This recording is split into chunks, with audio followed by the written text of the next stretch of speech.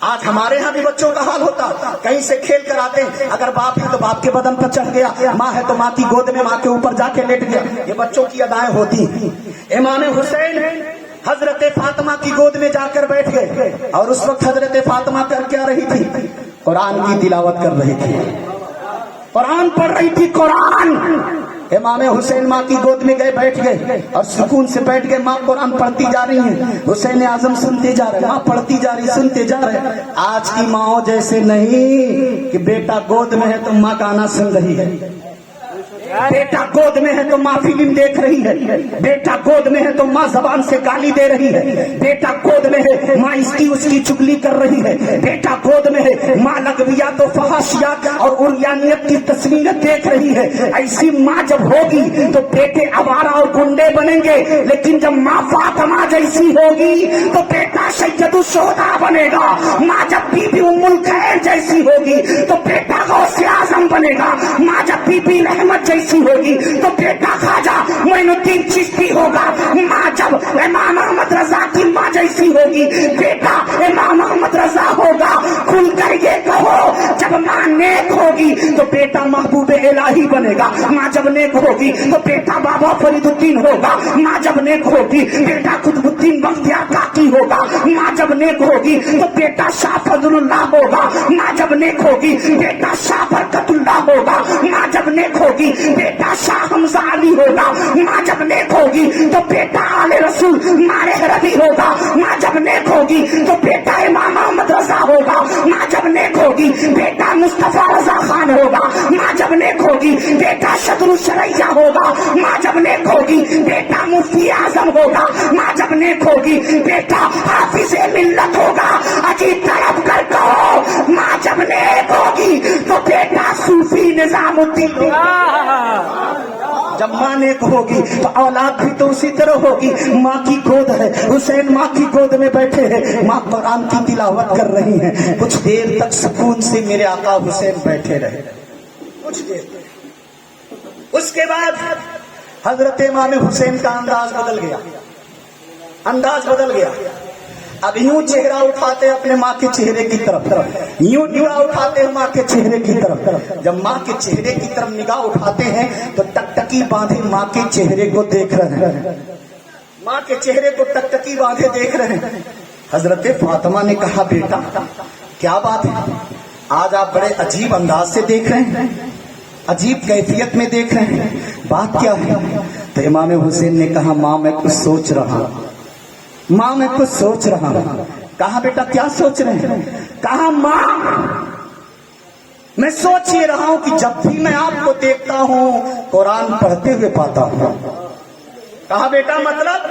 کہا اماں میں مسئلے پہ دیکھتا ہوں تو قرآن پڑھتی ہو، کھانا بناتے وقت دیکھتا ہوں قرآن پڑھتی ہو، آٹا گودتی ہو تو قرآن پڑھتی ہو، روٹیاں پکاتی ہو قرآن پڑھتی ہو، سبزیاں کاٹتی ہو زبان سے قرآن پڑھتی ہو، آٹے کے پیسنے گیہوں کو پیسنے کے لیے، جو کو پیسنے کے لیے چکیاں چلاتی ہو زبان سے قرآن پڑھتی ہو. اگر آپ سل پر بیٹھتی ہو مسالہ وغیرہ کوٹ چھان کرنے کے لیے تو قرآن پڑھتی رہتی ہو. یہاں تک کہ اماں جب ہم کو بستر پر لے جاتی ہو تو قرآن کی لوریاں پڑھ پڑھ کر سناتی ہو. میں سونے سے لے کر کے جاگنے تک، جاگنے کے بعد میں سے لے کر سونے تک آپ پر جب جب نگاہ پڑتی ہے، آپ کوئی بھی کام کرتی ہو لیکن زبان سے قرآن پڑھتی رہتی ہو. اماں یہی میں سوچ رہا ہوں. حضرت فاطمہ مسکراتی ہیں اور مسکرا کر اپنے بیٹے کے سر پر ہاتھ پھیرتی ہیں، چہرہ چوم لیتی ہیں. کہا بیٹا یہ آج آپ دیکھ رہے ہو لیکن آپ کی ماں تو اس وقت سے قرآن پڑھ رہی ہیں جب سے آپ کے نانا پہ قرآن نازل ہونا شروع ہوا ہے. تب سے آپ کی ماں قرآن پڑھ رہی ہے، تب سے آپ کی ماں قرآن کی تلاوت کر رہی ہے.